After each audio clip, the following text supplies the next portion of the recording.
Chirang adviser Tripura Garo union, Shri সুদিন Sangma adviser Tripura Garo union এবং Udaipur municipal কাউন্সিলের যিনি সম্মানিত চেয়ারপারসন শ্রী শীতল চন্দ্র মজুমদার মহোদয় এবং এই গারো কমিউনিটির যারা লিডাররা আছেন এবং অন্যান্য যারা বিশিষ্ট ব্যক্তিরা এখানে উপস্থিত আছেন এবং ত্রিপুরা গারো ইউনিয়নের যারা সদস্যরা আছেন এবং এই এলাকার বিশিষ্টজনেরা এবং মিডিয়া বন্ধুরা সবাইকে আমি এখানে উপস্থিত থাকার জন্য এই ধরনের একটা ভব্য একটা অনুষ্ঠান বা উৎসব উপস্থিত থাকার জন্য হার্দিক অভিনন্দন ও শুভেচ্ছা জানাচ্ছি।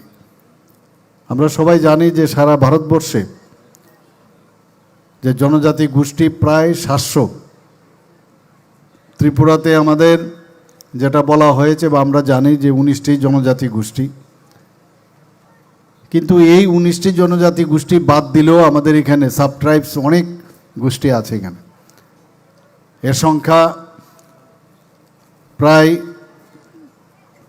40-এর মতো আছে এখানে। এবং আমাদের সরকার বারবার আমরা চেষ্টা করছি যে কোনো যারা এই ধরনের সাব ট্রাইবসগুলো আছে বা যে জনজাতি গোষ্ঠী হোক সেগুলো যেন এক্সটিংক্ট না হয়, তারা যেন হারিয়ে নেওয়া যায়, তার জন্য আমরা প্রতিনিয়ত আমরা চেষ্টা করছি। এই ধরনের অনুষ্ঠান যাতে হয়, আমাদের তথ্য সংস্কৃতি দপ্তর থেকে সাহায্যের হাত বাড়িয়ে দিয়েছে, আজকেও তার ব্যতিক্রম নয়। এবং আপনারা জানেন যে আমাদের এই যে জনজাতি গোষ্ঠীগুলোর যারা সমাজপতিরা আছেন তাদেরকে আমরা একটা সাম্মানিক আমরা দিচ্ছি। এবার ক্যাবিনেটে আমরা আগে আমাদের সরকার আসার পর তাদেরকে 2000 টাকা করে আমরা সাম্মানিক ভাতা দিতাম। আমাদের সরকার আসার পরে এটা প্রথম, এর আগে কিন্তু এর আগের সরকার কোনো দেয়নি, এই বিষয়ে চিন্তা ভাবনা করেনি। এবার আমরা কিছুদিন আগে ক্যাবিনেটে ডিসিশন নিলাম, সেই ডিসিশনে বললাম যে 2000 না 5000 ওনারা সমাজের জন্য কাজ করেন। তাছাড়া দেখা গেছে আগে যখন আমরা এই ডিসিশনটা নিই সেখানে একটা ক্যাপিং ছিল। ক্যাপিং মানে কেউ যদি কোনো পেনশনার্স হন, সমাজপতি বা কেউ চাকরি করছেন, তাহলে তাকে এই যে সাম্মানিকটা দেওয়া হতো সেটা দেওয়া হতো না। তা আমরা ক্যাবিনেটে বসে ডিসিশন নিলাম যে না, যারা সমাজের জন্য কাজ করছে, সে কর্মচারী হোক, সরকারি কর্মচারী হোক বা পেনশনার্স হোক, সবার জন্য আমরা সেটা দেব।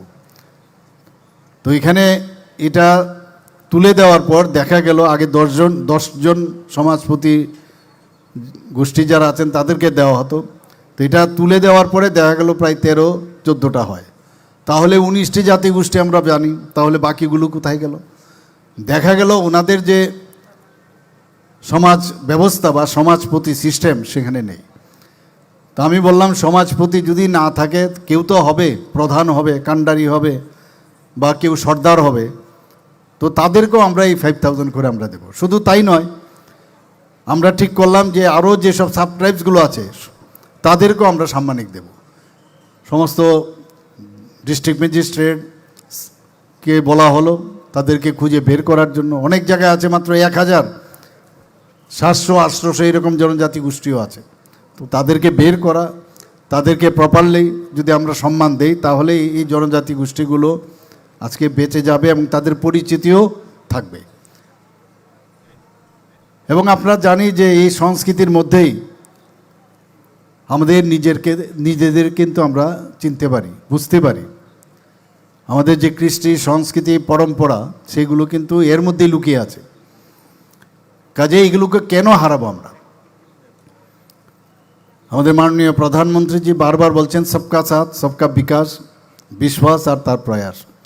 প্রতিটি মানুষকে যদি, প্রতিটা গোষ্ঠীকে যদি আমরা তাদেরকে সব দিকে যদি আমরা শ্রেষ্ঠত্বের দিকে যদি আমরা না ধাবিত করতে পারি, তাহলে তো আমরা যে সমাজ পরিবর্তনের কথা বলছি সেটা কোনোদিন সম্ভব হবে না। আজকে আমি সত্যিই খুব খুশি যে প্রতিবার আমি যখনই কোনো জনজাতি গোষ্ঠী, আমি চেষ্টা করি 100% যাতে আমার স্যাচুরেশন আসে, যে কোনো প্রোগ্রাম থাকে আমি সেখানে যাই। তো আমার এখানে যিনি ঘোষক এখানে আছেন, যিনি মাস্টার অফ দ্য সিরিমনি, উনি বলছিলেন, ওনার কথা আমি শুনছিলাম, এবং আমার পূর্ববর্তী বক্তারও আমাদের যে গারো সম্প্রদায়ের সম্পর্কে অনেক কিছু আমাদের জানালেন, যে এটা আমরা আজকে কেন এখানে এই ওয়ানওয়ালা উৎসব, অর্থাৎ এই যে গারো জনজাতিরা আছেন তাদের প্রধান উৎসব, এবং সেটা মানেই হচ্ছে নবান্ন উৎসব। এবং সেখানে ফসল তোলার পর আরাধ্য দেবতা, যাকে মিসিং সালজং বলা হয়, তার কাছে উৎসর্গ করা হয় প্রথমে, যেটা আমাদের মাননীয় মন্ত্রী বাহাদুর বলার চেষ্টা করেছেন। আমাদের মধ্যেও আছে 19-20 একটু, কিন্তু যে আগে প্রথম যে ফসল সেটা ঠাকুরের উদ্দেশ্যে সেটাকে উৎসর্গ করে তারপর নিজে খাওয়া, গ্রহণ করা। তো এই যে একটা সুন্দর, আজকে একটু এখানে দেখলাম ছোট ছোট ছেলে মেয়েরা আমাদের যারা আসাম থেকে এসছে, কি সুন্দরভাবে ওরা নৃত্য প্রদর্শনের মাধ্যমে মানে এই উৎসবকে কেন্দ্র করে কেন হচ্ছে তা আমাদের কাছে কিন্তু তারা প্রদর্শন করলেন। আমি ওনাদেরকে ধন্যবাদ দেব, আসাম থেকে ওনারা এসছেন। এবং আমি যা দেখলাম, এদের মেইন উদ্দেশ্য হচ্ছে যে এই যে পুজো হচ্ছে, সে পুজোর মাধ্যমে আমরা আগামী দিনও যাতে ভালো ফসল করতে পারি, তার জন্য মার কাছে, আদ্য দেবতাকে কাছে আবেদন বা সেই প্রার্থনা করেন। এবং এখানে বলা হয়েছে প্রায় 7 দিন ধরে আগে পুজো হতো, সেটা গিয়ে এখন প্রায় 2 দিনের হচ্ছে, আজ এবং কালকে। আমি জিজ্ঞেস করছিলাম আমাদের মাননীয় মন্ত্রীজিকে যে কত দিনের এই পুজো উৎসব, বলে 2 দিনের। আমরা এর আগেও আপনারা দেখেছেন যেখানে যেখানে পুজো পার্বণ হয়, এবারও দেখুন আমরা দুর্গা পূজা, লক্ষ্মী পূজা এবং দেওয়ালি রবিবারে পড়েছে। রবিবারে পড়াতে সেই ছুটিটা কিন্তু যারা এই পুজোর সাথে যুক্ত, সেটা বাঙালি হোক জনজাতি হোক, তারা কিন্তু সেটাভাবে প্রপারলি সেটাকে কিন্তু এনজয় করতে পারবে না। তো আমরা ঠিক করলাম যে দুটো আলাদাভাবে, রবিবার হলে সোমবার করে আমরা এই দুটো উৎসব যেন প্রতিপালন করা যায়, তার জন্য আমরা ডিসিশন নিলাম। এই হচ্ছে মানে সাধারণ মানুষের প্রতি যে নিষ্ঠা এবং তাদের প্রতি যে আমাদের অ্যাকাউন্টেবিলিটি, তাতে কিন্তু আমার মনে হয় সেটা পরিস্ফুটিত হয়। আমরা এর আগেও গড়িয়া পুজো 1 দিনের ছুটি ছিল, আমরা সেখানে 1 দিনের জায়গায় 2 দিনের আমরা ছুটি দিয়েছি, যাতে আরও বেশি করে গড়িয়া পূজা আরও পালন করা যায়। কিছুদিন আগে আমি সংগ্রামা যে পুজো, সেখানেও আমি গিয়েছিলাম। ওনারাও দাবি করেছিলেন যে আমাদের রেস্ট্রিক্টেড হলিডে যদি আপনারা ক্যালেন্ডারে লিস্ট করতে পারেন তাহলে আমরা খুব খুশি হব। তো আমি ক্যাবিনেটে গিয়ে সেই প্রস্তাব আমি রাখি, এবং সেখানেও তাদের জন্য কিন্তু রেস্ট্রিক্টেড হলিডের ক্যালেন্ডারে ঢুকে গেছে। আজকে এখানে আপনাদের সভাপতি যে আমার কাছে আবার সে একই রেস্ট্রিক্টেড হলিডের জন্য গারো যে উৎসব, তার জন্য উনি দাবি রেখেছেন। আমি দেখব গিয়ে, আমি অন্যান্য মন্ত্রিসভার সদস্যদের সাথে কথা বলবো। আইন অনুযায়ী দেখতে হয় অনেক সময়, যেমন মেইন যে আমাদের ছুটিগুলো আছে 30 দিনের বেশি দেওয়া যায় না। তো সেই জায়গায় রেস্ট্রিক্টেড হলিডে নিশ্চয়ই আমরা তো চাই যখন আমরা মুখে যেটা বলছি সেটা যেন করতে পারি, নিশ্চয়ই আমরা এই বিষয়টা আমরা দেখব। এখানে আমি মন্ত্রিসভার একজন প্রধান এবং আরেকজন মন্ত্রিসভার এখানে আছেন, কাজে 2 জন তো হয়ে গেল, বাকি আমরা দেখছি গিয়ে যখন কথা বলবো নিশ্চয়ই আমরা এই বিষয়টা দেখব। আজকে এখানে যা শুনলাম যে প্রায় 20,000-এর উপরে 11 সম্প্রদায়ের বসবাস এই ত্রিপুরাতে, এবং আমার এটাও ভালো লেগেছে, আমার পূর্ববর্তী বক্তারাও বলেছেন যে যদিও সংখ্যা কোনো অবস্থায় খাটো করে দেখার উপায় নেই, এডুকেশনের দিক দিয়ে প্রায় 92%, ভাবা যায় না সেটা। কিন্তু আমাদের ত্রিপুরাতে আপনারা জানেন যে 3য় রাজ্য, যেখানে পূর্ণ সাক্ষরতা রাজ্য হিসাবে ঘোষণা পেয়েছে, আমরা 3rd স্টেট। সেখানে ইউনেস্কোর যে ডাইরেকশন, সেখানে 95% যদি সেই সাক্ষরতার দিকে যদি কোনো রাজ্য হয় তাহলেই যে ক্রাইটেরিয়া আছে প্রায় 6-7টা শুধু সাইন করলেই হবে না, অনেক ক্রাইটেরিয়া আছে। তো আমাদের সেখানে সেই জায়গায় এসছে। তো এখানে এই যে 92% এই শিক্ষার দিক দিয়ে গারো সম্প্রদায়ের যারা আছেন তারা যেহেতু এগিয়ে গেছেন, এগুলো কিন্তু সব আসে এগুলোতে। এতে করে কিন্তু আজকে আমরা খুশি যে মিজোরাম এবং গোয়ার পরে আমরা 3rd পজিশনে। এখানে একটু আগে বলা হয়েছে যে আসাম, মেঘালয়, কোচবিহার, নাগাল্যান্ড, মণিপুর, অরুণাচল প্রদেশ, ইভেন আমাদের প্রতিবেশী যে রাষ্ট্র বাংলাদেশ, মায়ানমার, চীন দেশেও এই গারো সম্প্রদায়ের যারা অনেক ওখানে আছেন।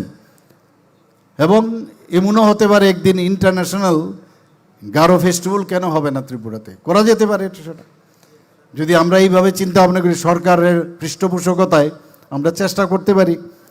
কারণ আমরা চাই যে, কারণ যে কোনো সংস্কৃতি এটা কিন্তু একটা অলংকার, একটা অর্নামেন্টস আমি মনে করি। এবং তার মধ্যে আমরা আমাদের নতুন নতুন আরও কিছু এর মধ্যে যোগদান করা যায়। আগের যেটা আছে সেটা থাকবে, নতুন নতুন কি এর মধ্যে যোগদান করা যায় সেগুলোও কিন্তু চলে আসবে।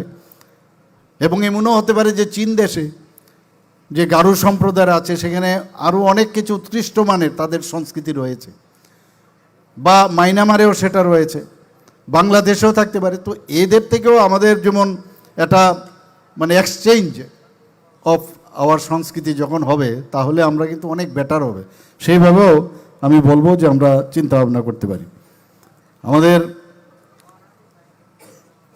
আজকে জনজাতিদের নিয়ে যদি কোনো সরকার যদি ভেবে থাকে, সেটা আমরা দেখেছি আমাদের যে সরকার বিজেপির নেতৃত্বাধীন যে সরকার, সেটা কেন্দ্রেই হোক রাজ্যেই হোক, সব জায়গায় এর আগে কিন্তু কেউ এইভাবে চিন্তা করেনি। আমরা দেখেছি আগে যে ইউনিয়ন মিনিস্ট্রির মধ্যে একটা মানে জাস্ট অন্যান্য মিনিস্ট্রির সাথে একটা ছোট একটা সংস্থা হিসাবে সেটা রাখা হতো। আমাদের অটল বিহারী বাজপেয়ীজি যখন প্রধানমন্ত্রী হন সেখানে আলাদাভাবে নতুন করে প্রথম যে ট্রাইবেল ওয়েলফেয়ার মিনিস্ট্রি করে সেখানে ঘোষণা করা হয়। তো সেটা যখন 1999-এ সেটা ঘোষণা করা হয়, তারপর থেকে ক্রমান্বয়ে মাননীয় প্রধানমন্ত্রীজি এখন আমাদের যে নরেন্দ্র মোদীজি আসার পর আপনারা দেখেছেন একের পর এক জনজাতিদের কল্যাণের কথা চিন্তা করেন। এবং বারবার উনি বলছেন যে যাদের কথা কেউ এতদিন ধরে শুনেননি তাদের কথা আমাদের ভাবতে হবে। সবাইকে নিয়ে যদি আমরা না চলি, যে 2047 যেটা বলা হয়েছে বিকশিত ভারত, প্রতিটি মানুষের তাদের সাংস্কৃতিকভাবেই হোক, এডুকেশনের দিক দিয়ে হোক, তাদের আর্থসামাজিক উন্নয়ন হোক, যদি সবার উন্নয়ন হয় তবে গিয়ে আমাদের যে পূর্ণ বিকাশ যেটাকে বলে, মানে সব দিক দিয়ে যে বিকাশ, একটা ডেভেলপ কান্ট্রি সেটা সম্ভব হবে। তো আমরাও ত্রিপুরাতে আমরা যে 2047 আমাদের ত্রিপুরার কি বিকাশ যাত্রা হবে তাও কিন্তু আমরা প্রকাশ করেছি। আপনারা সবাই জানেন যে প্রতিটা রাজ্য যদি তাদের এই ডেস্টিনেশনের দিকে না যায় তাহলে ভারতেরও সেটা হবে না। বিকশিত ত্রিপুরা, বিকশিত অন্য স্টেট আসাম, এগুলো যদি হয় তবেই বিকশিত ভারত হবে। আমরাও আমাদের সেটা কিন্তু টাইমলি আমরা বলেছি। এবং আপনারা শুনে খুশি হবেন, ত্রিপুরা একমাত্র রাজ্য, হয়তো আরও আগেও আমরা দিতে পারতাম, অনেকগুলো টেকনিক্যাল কারণে আমরা সেটা দিতে পারিনি। 5th পজিশনে আমরা সাবমিশনের দিক দিয়ে, সেই দিকে দাঁড়িয়ে আজকে কিন্তু আমরাও মাননীয় প্রধানমন্ত্রীজির হাতকে শক্তিশালী করার জন্য আমরা চেষ্টা করছি। আজকে যেভাবে আমাদের নর্থ ইস্টার্ন জোনে ত্রিপুরাতে আপনারা জানেন যে আমাদের যে পার ক্যাপিটা ইনকাম যদি আমরা দেখি, ত্রিপুরা কিন্তু 2nd বেস্ট। এবং এখানে জিএসডিপির কথা যদি বলি, ত্রিপুরা কিন্তু 2nd বেস্ট। আজকে নীতি আয়োগ কী বলছে যে ত্রিপুরা কিন্তু এখন ফ্রন্ট রানার স্টেট হয়ে গেছে। এখানে আমাদের বিভিন্ন ক্ষেত্রে আপনারা যদি দেখেন যে যেখানে পঞ্চায়েতের বিষয় 7-8টা, এই গোমতী ডিস্ট্রিক্ট ওয়াইজে ভালো তাদের কাজের জন্য সেটাকেও এই কেন্দ্রীয় সরকার মূল্যায়ন করেছে, পুরস্কৃত করেছেন। মানে ল অ্যান্ড অর্ডারের কথা যদি বলেন, সারা ভারতবর্ষে 28টা রাজ্যের মধ্যে নিচের দিক দিয়ে we are in 3rd position. অর্থাৎ সব কিছু ঠিকভাবেই চলছে। কিন্তু সমালোচনা হবে আমরা জানি, কিন্তু সমালোচনা যদি প্রপারলি করে সেটা অ্যাকসেপ্টেবল। কিন্তু ভুল বুঝিয়ে ডিভাইড করে যদি কেউ অন্য চিন্তাধারায় তাদের ভেস্টেড ইন্টারেস্টের জন্য যদি কাজ করে, তাহলে কিন্তু আমরা সেই জায়গায় আমাদের অবজেকশন থাকবে। এবং মানুষকে বোঝানোর দায়িত্বও কিন্তু আমাদের। এখন আমরা বুঝাচ্ছি মানুষকে, মানুষও বুঝতে পারছে, বিশেষ করে জনজাতি গোষ্ঠী। এতদিন ধরে জনজাতি গোষ্ঠীদেরকে একটা ভ্রান্ত ধারণার বশবর্তী কয়ে, অর্থাৎ ইলেকশনে যাতে জিততে পারে সেই কাজটা করতো। আর আমাদের যে উদ্দেশ্য সেটা হচ্ছে তাদের সার্বিক উন্নয়নের কথা আমরা ভাবি। ডেভেলপমেন্ট ছাড়া কোনো কাজ হবে না। একের পর এক মাননীয় প্রধানমন্ত্রী যে এতগুলো আপনারা দেখেছেন যে কোনো দিন যেটা করেনি সেটা হচ্ছে জনজাতীয় গৌরব দিবস। জনজাতিদের জন্য যেভাবে বিরসা মুন্ডাজির, অনেকে আমরা নামই শুনিনি, বিরসা মুন্ডাজিকে এই দেশের জন্য যেভাবে উনি নিজেকে উৎসর্গ করেছেন, উনাকে সামনে রেখে আজকে এই জনজাতীয় গৌরব দিবস সেটা পালন হচ্ছে। তো এটা সম্ভব হয়েছে একমাত্র মাননীয় প্রধানমন্ত্রীজি এবং ভারতীয় জনতা পার্টির যে নেতৃত্বের দিন যে সরকার, সেটা তা সম্ভব হচ্ছে। এবং এখানে আপনারা দেখবেন যে আমাদের ইভেন ত্রিপুরাতে আপনারা দেখুন 2019 থেকে আমাদের সরকার আসার পর এক নাগারে 7 জন এই জনজাতি সম্প্রদায়ের বিভিন্ন কাজে যারা ভালো কাজ করেছেন তাদেরকে আজকে পদ্মশ্রী উপাধি দিয়ে সম্মানিত করা হয়েছে। কাজের মাধ্যমে আমাদের পরিচয়। আপনারা একবার ভাবুন যে ভারতবর্ষের মাননীয় রাষ্ট্রপতিজি একজন জনজাতি গোষ্ঠীর অজগায়ের, উড়িষ্যার, সেখান থেকে উনাকে আজকে রাষ্ট্রপতি বানিয়েছেন। ত্রিপুরার রাজ পরিবারের একজন ব্যক্তি, আপনারা সবাই জানেন আমাদের আদরণীয় জিষ্ণুদেব বর্মা মহোদয়। কোনোদিন ভাবা যায় যে তেলেঙ্গানার মতো একটা বড় রাজ্যের সেখানে ওনাকে রাজ্যপাল বানিয়েছেন। কাজের মাধ্যমে কিন্তু আমাদের পরিচয় একের পরে। আমাদের এখানে যেটা বলা হয়েছে, আমাদের যে বিভিন্ন যেসব আমাদের জনজাতির যে আমরা প্রকল্পগুলো করি, সেটা কেন্দ্রেরই হোক, মুখ্যমন্ত্রীর জনজাতীয় উন্নয়ন প্রকল্পই হোক, সব প্রকল্পগুলোই আমরা দেখেছি অনেক সময় অফিসে গিয়ে বুঝতে পারে না কার কাছে যাবে। আমরা এবার ক্যাবিনেটে ডিসিশন নিয়ে আমরা বললাম যে না, সাব ডিভিশনাল এবং ডিস্ট্রিক্টে একজন করে শুধু টিসিএ লেভেলের সমকক্ষ লেভেলের অফিসার থাকবে, শুধু তার কাজ যারা জনজাতিদের যেসব প্রকল্পগুলো আছে সেগুলো বাস্তবায়ন করার, তাহলে সে অন্য কাজে ব্যস্ত থাকবে না। তো তার জন্য আমরা এই কাজগুলো করছি। আপনারা দেখেছেন যে আমরা এর আগেও এই এতগুলো যে একটা মাত্র এই ন্যাশনাল হাইওয়ে ছিল, কিন্তু 6টা ন্যাশনাল হাইওয়ে এখন প্রায় 40%, 45% কমপ্লিশন। এবং বেশিরভাগ এই যে ন্যাশনাল হাইওয়ের যে রাস্তাগুলো সেগুলো জনজাতি অধ্যুষিত এলাকা দিয়ে যায়। তাতে করে জনজাতিদের সেখানে যেহেতু জমি অ্যাকুইজিশন করতে হয়, সেখানে এই যে পয়সাটা কিন্তু তারাই পাচ্ছে, সেখানে অলমোস্ট সেখানে যাচ্ছে, উন্নয়নও হচ্ছে। যেহেতু এতগুলো জনজাতির এলাকা যাচ্ছে, সেখানের ন্যাশনাল হাইওয়ে হচ্ছে, তাদেরও কিন্তু জীবন জীবিকা অনেকটা বেটার হচ্ছে। তো সেইভাবে আমরা কাজ করছি। আমরা এডিসি মধ্যে আপনারা দেখেছেন যে এডিসির মধ্যে আমাদের যে বাজেট, সেখানে 2024-25 অর্থ বৎসরে আমরা 30,296 কোটি টাকা আমরা দিয়েছি। অনেকে অনেক কথা বলে, কিন্তু কাগজ নিয়ে কথা বলুক আমাদের সামনে। আমরা চাই যে এডিসির মাধ্যমে জনজাতিদের উন্নয়ন হোক, এবং সেটা কিন্তু আমরা পরীক্ষিত।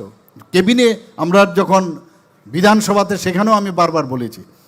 এবং যদি আমরা বেতন ভাতা এবং পেনশন এবং লোন যে আমরা নেই গভর্নমেন্ট অফ ত্রিপুরা, সেই লোনগুলো আমাদের পরিশোধ করতে হয়, সেগুলো আমাদের কমিটেড এক্সপেন্ডিচার। এখানে মাননীয় অর্থমন্ত্রী মহোদয় আছেন, উনি আমার থেকে আরও ভালো জানেন। এইগুলো বাদ দিলে প্রায় 17,014 কোটি টাকা আমাদের থাকে। এর মধ্যে 39.06% আমরা এডিসিকে দিয়েছি। দায়িত্বের সাথে আমি বলতে পারি। শুধু তাই নয়, এরপর যেটা 2025-26-এর যে অর্থ বছর, সেখানে প্রায় সেটা দাঁড়াবে 40%, এবং সেটা আমরা দিচ্ছি এখানে। কিন্তু ভুল বোঝানো যে এডিসিকে এই দেওয়া হয় না, তো সাব প্ল্যানে আরও প্রচুর টাকা আমরা দিচ্ছি একের পর এক। আমরা আজকে যে প্রায় 1400 প্রায় 1400 কোটি টাকা আমরা ওয়ার্ল্ড ব্যাংক থেকে আমরা লোন নিয়েছি ট্রাস্টের মাধ্যমে। সেখানে সমস্ত জায়গায় ওই জায়গায় স্কুল, ইলেকট্রিফিকেশন, সেখানে রাস্তাঘাট, তার উন্নয়নের জন্য বিভিন্ন প্রকল্প বাস্তবায়নের জন্য আমরা ওয়ার্ল্ড ব্যাংক থেকে লোন নিয়েছি, এবং শুধুমাত্র জনজাতি উন্নয়ন যারা উন্নয়নের জন্য। শুধু তাই নয়, এলিমেন্ট প্রজেক্টে আমরা প্রায় 1700 কোটি টাকা নিয়েছি, সেটাও সেখানে জনজাতি অধ্যুষিত এলাকার উন্নয়নের জন্য। তাছাড়া আমরা ইন্দো জার্মান যে প্রকল্প আছে, ইভেন আমরা RIDF থেকেও নেই, সব কটার মধ্যে আমরা দেখেছি জনজাতি। তো এই দিক দিয়ে আমরা যেভাবে আমরা চেষ্টা করছি, এবং মাননীয় প্রধানমন্ত্রী যে বারবার বলছেন যে জনজাতিদের উন্নয়ন যখন হবে তবেই সার্বিকভাবে দেশের উন্নয়ন হবে। আমিও বারবার এবং আমাদের সরকার আমরা বারবার বলি যে জনজাতিদের যদি উন্নয়ন হয়, সার্বিক উন্নয়ন হয়, কাউকে পিছনে ফেলা যাবে না, সবাইকে একসাথে চলতে হবে। এবং এখানে গারো সম্প্রদায়ের হোক বা অন্য সম্প্রদায়ের যারাই থাকেন, সেখানেই আমরা চাই যে তাদের পরিচিতি মানুষের কাছে আসুক। আমাদের এই ত্রিপুরা এতদিন ধরে একটা ডিভাইড করে চলছে, আর আমরা বলছি জনজাতি জাতি সবাই মিলে, এখানে মণিপুরীরা আছেন এবং অন্যান্য সংখ্যালঘু সম্প্রদায় আছেন, সবাই মিলে যদি আমরা একসাথে কাজ করি, কারণ এই ঝগড়াঝাটির মধ্যে থেকে আমাদের উন্নয়ন কোনোদিন সম্ভব হবে না। আমরা একের পর এক আমরা কাজ করে যাচ্ছি, এবং আপনারা দেখেছেন যে যখনই এই যে ডেভেলপমেন্ট হচ্ছে, ডেভেলপমেন্ট তখনই হবে যখন শান্তি প্রতিষ্ঠিত হবে। আগে আমরা কি দেখতাম, নর্থ ইস্টার্ন জোনের নাম শুনলে আতঙ্কে থাকতো অনেক লোক, যেহেতু আসতো না। এর জন্য এই নর্থ ইস্টার্ন জোনে যে 8টা, প্রথমে 7টা ছিল, 7টার পরে সিকিম যোগ হয়ে এখন 8 হয়েছে। প্রধানমন্ত্রীজি নাম দিয়েছেন অষ্টলক্ষ্মী। তা আসলে তো নাম জায়গাগুলো বুঝবে, ভয়ে আসতো না মানুষ, এখন মানুষ আসতে চাইছে, এখানে আসেও এখন। তো সেটা সম্ভব হয়েছে প্রায় 11 থেকে 12টা মাননীয় প্রধানমন্ত্রীজির যে মার্গদর্শনে, এবং আমাদের গৃহমন্ত্রীজি, আমাদের স্বরাষ্ট্রমন্ত্রীজি, ওনার যেভাবে প্রচেষ্টার ফলে আজকে নর্থ ইস্টার্ন জোনে প্রায় 11 থেকে 12টার মতো এই শান্তি চুক্তি হয়েছে। এতে করে আজকে নর্থ ইস্টার্ন জোনে মানুষ আসছে, ডেভেলপমেন্টও হচ্ছে, ত্রিপুরাতেও সেভাবে ডেভেলপমেন্ট হচ্ছে। এখানে আপনারা সবাই জানেন যে কিছুদিন আগে আমাদের নর্থ ইস্টে একটা বিজনেস সামিট হয়েছিল, প্রধানমন্ত্রীজিও সেখানে উনি সেখানে ছিলেন। সেখানে দেখা গেছে যে অষ্টলক্ষ্মীর যে রাজ্যগুলো সেখানে গেছেন, 30,000 কোটি টাকার সেখানে মৌ হয়েছে। আপনারা শুনে খুশি হবেন, এই 30,000 কোটি টাকা এই 8টা যে স্টেট বললাম সবাই মিলে হয়েছে, এর মধ্যে 15,000 করোড় শুধু ত্রিপুরার জন্য মৌ হয়েছে। আমি নিজেও যখন আমি সেখান থেকে যখন ইনোগ্রেশন সেশন শেষ হলো, সবাই বললেন যে ত্রিপুরার স্টলে আপনি আসবেন। আমি দেখলাম অনেক স্টলগুলো খালি, ত্রিপুরার স্টলে আমি ঢুকতেই পারছিলাম না, এত ভিড়। অর্থাৎ মানুষ যে নিবেশ করবে, সে বুঝবে যে ওই জায়গাটা আমি নিবেশ করলে আমার, আজকে ওয়েস্ট বেঙ্গলের অবস্থা আপনারা চিন্তা করুন, সমস্ত ইন্ডাস্ট্রি চলে যাচ্ছে, অথচ এত বড়, আজকে আমরা জানতাম যে what Bengal things today India things tomorrow, আজকে কী অবস্থা, টাটা চলে যাচ্ছে, বিভিন্ন যেসব কোম্পানিগুলো ছিল সব চলে যাচ্ছে, কারণ জানে যে ওখানে গেলে জিন্দাবাদ এইসব হবে। আজকে আমাদের এখানে মাননীয় প্রধানমন্ত্রীজির নেতৃত্বে লেবার যে আইন, সেটাকে বিভিন্নভাবে রিফর্ম করে 4টা আইনের মধ্যে সেখানে নিয়ে আসছে, এত সুন্দরভাবে যে মহিলাদেরকেও কিন্তু সেখানে তাদেরকে মানে আরও বেশি যাতে কাজ করতে পারে, এবং খুব সুন্দর, আমি নিজেও সেটা আমি পড়েছি, সেটাকে নিয়েও আমি দেখছি বামপন্থীরা চিৎকার আরম্ভ করেছে, কারণ ওদের কাজেই হচ্ছে এইসব। তো সেই জায়গায় দাঁড়িয়ে আজকে মানুষ এখানে ত্রিপুরাতে আসতে চাইছে, নিবেশ করতে চাইছে। সিকিউর যতক্ষণ ধরে না হবে ততক্ষণ একটা রাজ্য ডেভেলপ করবে না। আমি নিশ্চিত যে আগামী দিন আমাদের এখানে ডেভেলপমেন্ট হবে। এখানে সমস্ত সম্প্রদায়ের, এটা শুধু একটা পার্টিকুলার সম্প্রদায়ের জন্য, একটা ইন্ডাস্ট্রি যদি হয়, এখানে এতগুলো ইউনিভার্সিটি এখানে এসছে, মাতা ত্রিপুরা সুন্দরী যে ওপেন ইউনিভার্সিটি আপনাদের এই মাতাবাড়ি কেন্দ্রেতেই আসছে, সেটা হয়েছে। তো এরকম এখানে আমাদের যে আরিয়াভাট ইউনিভার্সিটি হয়েছে নর্থে, এখানে ইন্টারন্যাশনাল ইউনিভার্সিটি হয়েছেন আমাদের বুদ্ধিস্ট যে ইউনিভার্সিটি এখানে, সেটাও হচ্ছে এখানে। তো সব মিলিয়ে এখানে প্রচুর আরও অনেকগুলো পাইপলাইন আছে, এখানে এতগুলো ইউনিভার্সিটি হচ্ছে, আগে তো কোথায় কিছুই ছিল না, মেডিকেল কলেজ হচ্ছে। আমাদের সরকারি এবং সরকার বাদেও তিনটা মেডিকেল কলেজ, সরকারি ডেন্টাল কলেজ হচ্ছে। কিছুদিন আগে দেখেছেন প্রায় 175 কোটি টাকা করে, প্রায় 140 কোটি টাকার মতো আমরা পেয়েছি, 70 কোটি টাকা মোস্ট প্রবাবলি। তো সেই জায়গার মধ্যে হোমিওপ্যাথিক কলেজ হচ্ছে, আয়ুর্বেদিক কলেজ হচ্ছে। আপনারা দেখবেন এর মধ্যে আপনাদের এখানেও একটা কলেজ হতে পারে। তো সেই চিন্তাভাবনা আমরা করছি সমস্ত জায়গায়, একের পর সারা ত্রিপুরাতে আমরা, যাতে আমার এখানে বহু লোক আসে। আমি বললাম আগরতলাতে আর কত করবেন, এটা স্যাচুরেশন হয়েছে, জায়গা কম, আপনারা যান আস্তে আস্তে করে। আগে উদয়পুর আপনার মাতাবাড়ি ঠিক হোক, তারপরে আমরা পাঠাবো সাবরুমে, সাবরুম থেকে আমরা ধর্মনগর পাঠাবো। অলরেডি এখানের মধ্যে স্যাটেলাইট যে টাউন আপনার 3টা জায়গায় আমরা শুরু করেছি, আগরতলা, ধর্মনগর এবং উদয়পুরে। তো এই যে একটা সার্বিক উন্নয়ন, ডেভেলপমেন্ট ছাড়া কিচ্ছু হবে না। মানুষের কর্মসংস্থানের সুযোগ করতে হবে। চাকরি দেয় না চিৎকার করে। আমাদের সরকার আসার পর আপনারা দেখেছেন ট্রান্সপারেন্সির মাধ্যমে 20,000-এর উপরে আমরা সরকারি চাকরি আমরা দিয়েছি। আর আমরা আউটসোর্স এবং ইত্যাদি বাদ দিয়ে যদি আমরা দেখি সেখানে 9,000 আমরা দিয়েছি। তো ট্রান্সপারেন্সির মাধ্যমে আমরা কাছে কোনো চ্যালেঞ্জ হয় না। আগে তো চাকরি দিলেই চ্যালেঞ্জ হতো। তো আমাদের মধ্যে ট্রান্সপারেন্সির বিষয় আছে, আমরা ট্রান্সপারেন্সির মাধ্যমে আমরা কাজ করি। এবং যেভাবে এখানে যারা সারেন্ডার করেছে, যারা উগ্রপন্থায় বিশ্বাস করত, তাদের জন্য শুধু সারেন্ডার না, তাদের জন্য প্রায় 250 কোটি টাকার প্যাকেজ ডিক্লেয়ার করা হয়েছে। আমার সামনে ওরা যে অস্ত্র সমর্পণ করেছে, তাদের জন্য প্রতিনিয়ত যেসব ক্রাইটেরিয়া আছে সেই ক্রাইটেরিয়ার উপর ভিত্তি করে তাদেরকে প্রপারলি যাতে রিহেবিলিট করা যায় সেই কাজটা করে। 23 বছর সমানে আপনারা ভাবুন এই সরকার কতটুকু আন্তরিক এবং মানবিক, যে 23 বছর ধরে যারা এই মিজোরাম থেকে আছে রিয়াং শরণার্থী, তাদের জন্য কেউ চিন্তা ভাবনা করেনি। এই যে এতগুলো লোককে তাদেরকে প্রায় 12টা জায়গার মধ্যে আমরা সেটেলমেন্ট করেছি। আমি যখন মুখ্যমন্ত্রী হই আরও বেশি করে এটাকে এক্সপেডাইট করেছি এবং 12টা জায়গায় সেটেল হয়েছে। তাদেরকে সেখানে প্রায় 18 সেখানে প্রথমে ছিল 500 কোটি টাকা, সেই জায়গায় এখন 800 কোটি টাকা আমাদের কেন্দ্রীয় সরকার দিচ্ছে। আর আমাদের সরকার সেখানে তাদের থাকার যে রাস্তাঘাট, ইলেকট্রিসিটি, জল ইত্যাদি দেওয়ার ব্যবস্থা আমরা করছি। এবং তাদেরকে যাতে ওখানকার শুধু এটা দিলে হবে না, আমাদের মাননীয় কেন্দ্রীয় মন্ত্রী, স্বরাষ্ট্রমন্ত্রী উনি এসেছিলেন বিভিন্ন ক্যাম্পে, আমবাসার এখানে একটা ক্যাম্পে আমরা গিয়েছিলাম সেখানে।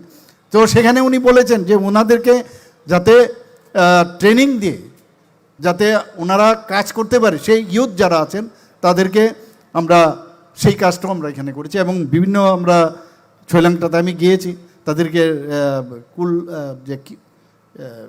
যে বিভিন্ন যে যন্ত্রপাতি সেটাও আমরা সেখানে দিয়েছি। যেমন বলা সেটা, খাওয়া দাওয়ার একটা সমস্যা ছিল, রেশন পানি, সেটাও আমরা কথা বলেছি। আমি আমাদের যিনি ফুড মিনিস্টার আছেন ওনার সাথে কথা বলেছি, আমাদের মাননীয় মন্ত্রী যিনি ফিনান্স মিনিস্টার ওনার সাথে কথা বলে এই যে আমাদের একটা কন্টিনিউয়াস একটা প্রসেস যে কিভাবে জনজাতিদের প্রপারলি আমরা করতে পারি, সেই কাজগুলো কিন্তু আমরা করছি। আপনারা দেখেছেন যে এয়ারপোর্ট থেকে আসতে, আমি জানি এখানে অনেক বেশিরভাগ লোকই দেখেছেন, আমি যখন মুখ্যমন্ত্রী হই সেখানে এত বড় সুরকার সারা ভারতবর্ষে না সারা পৃথিবীর মধ্যে নাম করা এস.ডি. বর্মন মহোদয়। এবং এই এস.ডি. বর্মন এই রাজ পরিবারেরই বলে যে আমাদের এই রাজ পরিবারের সম্মান দেয় না। আমাদের সরকার আসার পর আমরা সম্মান দিচ্ছি, এর আগে তো কেউ সম্মান দেয়নি। সেখানে উনার মর্মর মূর্তি আমরা কিন্তু প্রতিষ্ঠিত করেছি এস.ডি. বর্মনকে। কামানচমনির এখানে একটা আইল্যান্ড ছিল, এটার নাম গোত্রহীন। আমি একদম ছোট যখন ছিলাম সেখানেও আমি দেখেছি যে 0 মাইল ফলক, অর্থাৎ তখন মাইল হতো, সেই ফলক মাটির নিচে চলে গেছে। আমি সেটাকে উঠালাম সেখানে।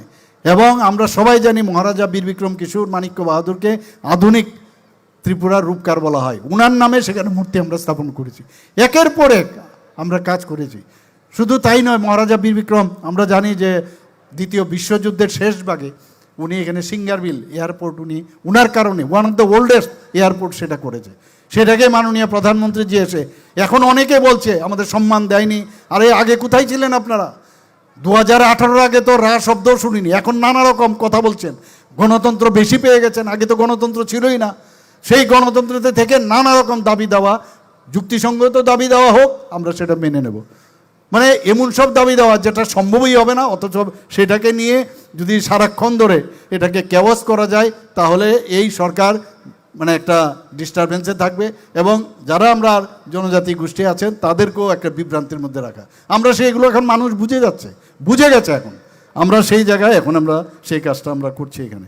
বন্ধুগণ, লেখাপড়ার কথা বলা হচ্ছে, আমাদের গারো সম্প্রদায়ের এত ভালো রেজাল্ট আমি বললাম। আমাদের মাননীয় প্রধানমন্ত্রীজি বারবার বলছেন যে যারা জনজাতি গোষ্ঠী তাদেরকে প্রপার এডুকেশন দরকার। আমাদের ভারতীয় তথ্যের মধ্যে যে এডুকেশন রয়েছে, আমরা সবাই জানি যে আগে এক সময় বিদেশ থেকে ভারতবর্ষে আসতো পড়তে। নালন্দার কথা যদি বলি, তক্ষশিলার কথা বলি, এরকম অনেক ইউনিভার্সিটি ছিল। আজকে আমাদের অনেক গার্জিয়ান যারা আছেন, আমাদের ছেলে মেয়েকে যখন বিদেশে পাঠায়, যে আমেরিকাতে থাকে, লন্ডনে থাকে, আমরা খুব নিজেকে প্রাউড ফিল করি। একটা সময় ছিল ভারতবর্ষে এসে পড়াশোনা করতো এখানে এসে, আর সেই জায়গায় আজকে নালন্দাকে একদম মাটির নিচে চলে গেছিলো, সেই জায়গায় এখন নতুনভাবে সেটাকে আত্মপ্রকাশ করার আবার পুনর্জাগরণ মাননীয় প্রধানমন্ত্রী যে করছে। এবং এই ত্রিপুরাতে অলরেডি ইএমআরএস অর্থাৎ যে একলব্য মডেল রেসিডেন্সিয়াল স্কুল 21টা, আগে 4টেই ছিল আমাদের আসার আগে, সেই জায়গায় দাঁড়িয়ে সেখানে আজকে প্রায় 21টা একলব্য মডেল রেসিডেন্সিয়াল স্কুল মাননীয় প্রধানমন্ত্রীজি দিয়েছেন। অলরেডি 12টা অলরেডি 6টার মতো শুরু হয়ে গেছে, বাকি আরও 6টা হবে, আরও বাকিগুলো আছে সেগুলোও কমপ্লিট হবে এর মধ্যে। এর মধ্যে কারণ এর কিছু ক্রাইটেরিয়া আছে। ক্রাইটেরিয়াটা কি, যে 20,20,000 সেখানে ট্রাইবেল থাকতে হবে, এবং তাও কি টোটাল পপুলেশনের 50% যদি হয় তাহলেই সেটা দেওয়া যাবে। তো সেই ক্রাইটেরিয়াতে আমি দেখলাম যে 1-2 জায়গার মধ্যে একটু সমস্যা আছে, সেখানে যদি কনসিডার করে কম্প্রোমাইজ করে তো 15টা আরও যাতে হয়, তার জন্য আমি এবার দাবি করে এসেছি এবার দিল্লিতে গিয়ে। তো আমাদের সবসময় আমরা চেষ্টা করি বিভিন্ন যেসব পাহাড় আছে, হাতাইকোতর আমরা নাম দিয়েছি বড় মোড়ার, গন্ডা তুইসা নাম দিয়েছি গন্ডা ছড়ার, 18 মোড়ার নাম হাচুক বেরুক, এরকম প্রচুর। আমি এখানে এত কাজ আমরা করেছি যে এখানে যদি আমি বলি সেটা শেষ করা যাবে না। এখানে বিভিন্ন হোস্টেল হচ্ছে, প্রচুর হোস্টেল আমাদের এখানে শুধু জনজাতিদের জন্য আমরা সেটা করছি। এখানে আপনাদের 100 শয্যা বিশিষ্ট 3টি এসটি হোস্টেল স্থাপন করা হবে এবারের বাজেটে, 50 শয্যা বিশিষ্ট 60টি নতুন এসটি হোস্টেল হবে ইত্যাদি। বিভিন্নভাবে যারা নিট, জি এবং সিভিল সার্ভিসে 100 স্কিম আমরা চালু করেছি এবারের বাজেটে। তো চিফ মিনিস্টার ট্রাইবাল ডেভেলপমেন্ট মিশনে তো একের পর আমরা এই কাজটা করছি। আজকের অত্যন্ত ভালো লাগছে যে এখানে আসার পরে আপনাদের কাছ থেকেও আপনাদের এই গোষ্ঠী, জনজাতি গোষ্ঠীর সম্পর্কে এখানে জানতে পারলাম, এবং আমি আশা করি যে আগামী দিন আরও, যেটা আমি বললাম, একটু চিন্তা ভাবনা করতে পারেন যে আমার ভারতবর্ষের যে স্টেটগুলো বললাম সেখান থেকেও গারো সম্প্রদায়ের যারা আছেন আমাদের গভর্নমেন্ট হেল্প করবে, তারাও যাতে আসতে পারে এবং পরবর্তী সময়ে ইন্টারন্যাশনালি আপনারা করতে পারেন। আমি আজকের এই যে উৎসব 2 দিন সমানে হবে, তার যে সর্বাঙ্গীন মানে সেটা সাকসেস হোক সেই আশা রেখে আমার কথা বলা শেষ করছি। নমস্কার, জয় হিন্দ।